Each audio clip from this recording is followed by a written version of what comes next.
माघ महामहत्तम 16वां अध्याय। हरे कृष्णा, राधे राधे। कल हमने माघ महामहत्तम के 15वें अध्याय में श्री लोमेश ऋषि द्वारा वर्णित माघ मास के स्नान का फल सुना था, जिसे वह पिशाच, पिशाचिनी और वेद निधि ब्राह्मण को सुना रहे थे। अब आगे लोमेश ऋषि बोले, भगवान विष्णु देव द्युति को अपनी अचल भक्ति का वरदान देकर अंतर्ध्यान हो गए। ये सुनकर ब्राह्मण देवनिधि कहने लगे, हे महर्षि, जैसे गंगा जी में स्नान करने से मनुष्य पवित्र हो जाता है, वैसे ही भगवान विष्णु और देव द्युति की इस कथा को सुनकर मेरा मन पवित्र हो गया। कृपया करके उस स्तोत्र को कहिए जिससे उस ब्राह्मण ने भगवान को प्रसन्न किया। लोमेश जी कहते हैं कि उस स्तोत्र को पहले गरुण जी ने पढ़ा, उनसे मैंने सुना। हे विप्र, यह स्तोत्र अध्यात्म विद्या का सार, पापों का नाश करने वाला है। कृपया सभी प्रेम और भाव से इस स्तोत्र को सुने, ये बहुत फलकारी है। ये संस्कृत का स्तोत्र है, पर मैं आपको इस स्तोत्र का हिंदी रूपांतरण सुना रही हूं। हे वासुदेव, सर्वव्यापी, चक्रधारी, सज्जनों के प्रिय, जगत के स्वामी श्री कृष्ण, आपको मेरा नमस्कार है। जब सभी जगत विष्णुमय है तो किसकी स्तुति की जाए? जिस भगवान के श्वास वेद हैं, फिर कौन सी स्तुति उनकी प्रसन्नता के लिए की जा सकती है? जिसको वेद नहीं जान सकते, ना वाणी ना मन जान सकता है, उसकी स्तुति में अज्ञानी क्या कर सकता है? सारा चर अचर संसार जिसकी माया से चक्र की तरह घूम रहा है, इसी से हे प्रभु आप चक्रधारी कहलाते हो। ब्रह्मा विष्णु आप ही हो।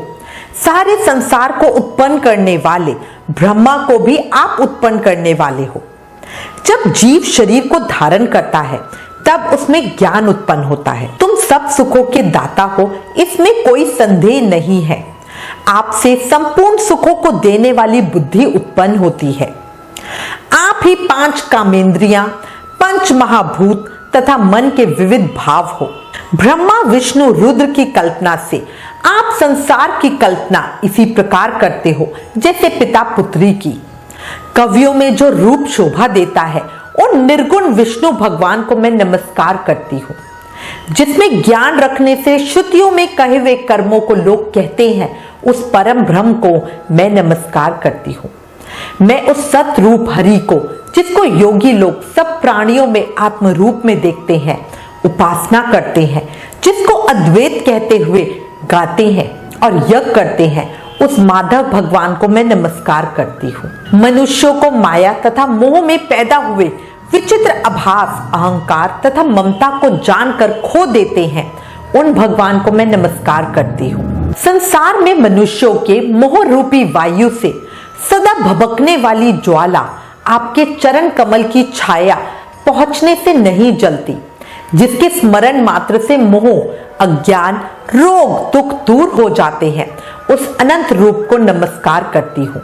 जिसमें मिल जाने पर और किसी दूसरे की इच्छा नहीं रहती, जिसको जानकर अद्वैतवादी आत्मा को देखते हैं।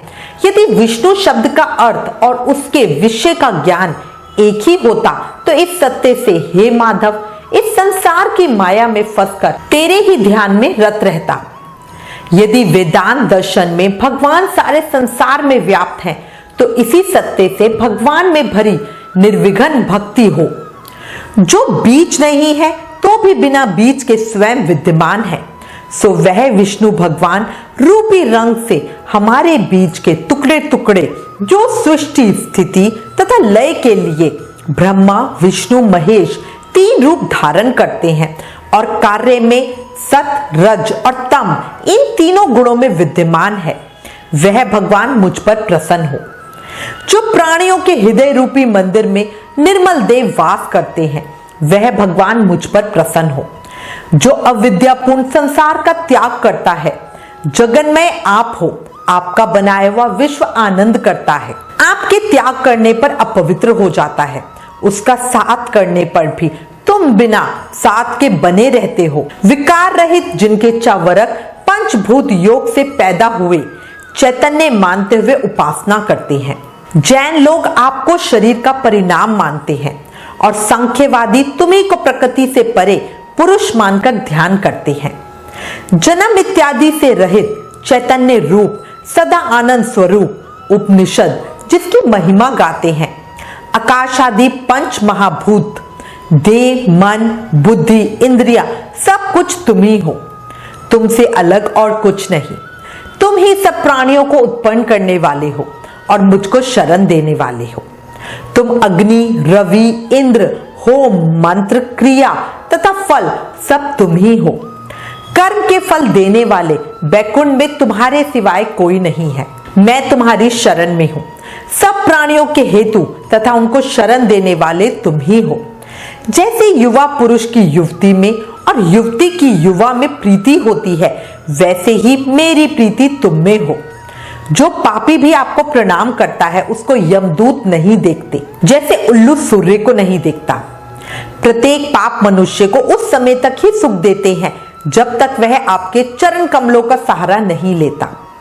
जिसको गुण, जाति तथा धर्म को स्पर्श नहीं कर सकते तथा गतियां भी स्पर्श नहीं करती, जो इंद्रियों के वशीभूत नहीं है, जिनका बड़े बड़े मुनि लोग साक्षात नहीं कर सकते, उन भगवान को मैं नमस्कार करती हूं।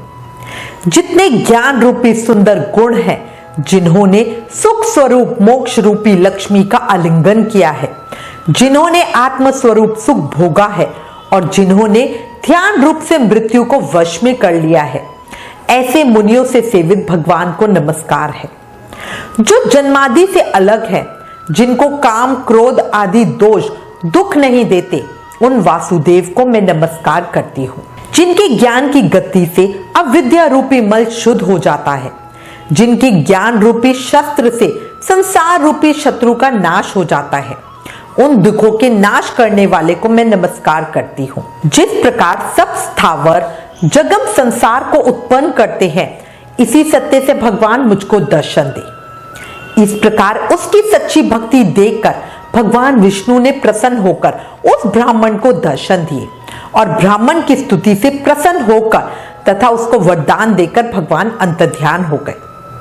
वह ब्राह्मण कृतकृत होकर भगवान में लीन हो गया और शिष्यों के साथ स्तोत्र पढ़ता हुआ तपोवन में रहने लगा। जो कोई इस स्तोत्र को पढ़ता अथवा सुनता है, उसकी बुद्धि पाप में नहीं लगती और ना ही वह बुरा फल देखता। इसके कीर्तन से मनुष्यों की बुद्धि, मन तथा इंद्रियां स्वस्थ होती है। जो भक्ति पूर्वक इसके अर्थ को विचार कर इसका जाप करता है, वह वैष्णव पद को प्राप्त होता है। इसके सदैव पढ़ने से मन वांछित कार्य सिद्ध हो जाते हैं। मनुष्य सुपुत्र पाता है तथा धन, पराक्रम और चिरायु प्राप्त करता है। इसके पाठ से बुद्धि, धन, यश, कीर्ति, ज्ञान तथा धर्म बढ़ते हैं। दुष्ट ग्रहों की शांति होती है। यह व्याधियों व अनिष्टों को दूर करता है, दुर्गति से तारता है। इसके पढ़ने से सिंह, व्याघ, चोर, भूत, देव, पिशाच और राक्षस का भय नहीं रहता। जो भगवान का पूजन करके इस स्तोत्र को पढ़ता है, वह पापों से ऐसे ही अलग रहता है जैसे जल पंख से कमल। जो इस स्तोत्र को 1 काल, 2 काल या 3 काल पढ़ता है, वह अक्षय फल प्राप्त करता है। जो मनुष्य प्रातः काल इस स्तोत्र का पाठ करता है, वह इस लोक और परलोक में अक्षय सुख पाता है। वेद युति का बनाया हुआ यह स्तोत्र भगवान को अत्यंत प्रिय है और भगवान के दर्शन कराने वाला योग सागर नाम का यह स्तोत्र परम पवित्र है। जो कोई भक्ति पूर्वक इसको पढ़ता है, वह विष्णु लोक को जाता है। माघ महामहत्तम 16वां अध्याय समाप्तम। प्रेम से मन से जाप करते रहो। हरे कृष्ण कृष्ण कृष्ण हरे हरे, हरे राम राम राम हरे हरे। याद रखो, कलयुग केवल नाम आधारा। नाम जाप से ही कृष्ण प्रेम और मुक्ति पाई जा सकती है। राधे राधे।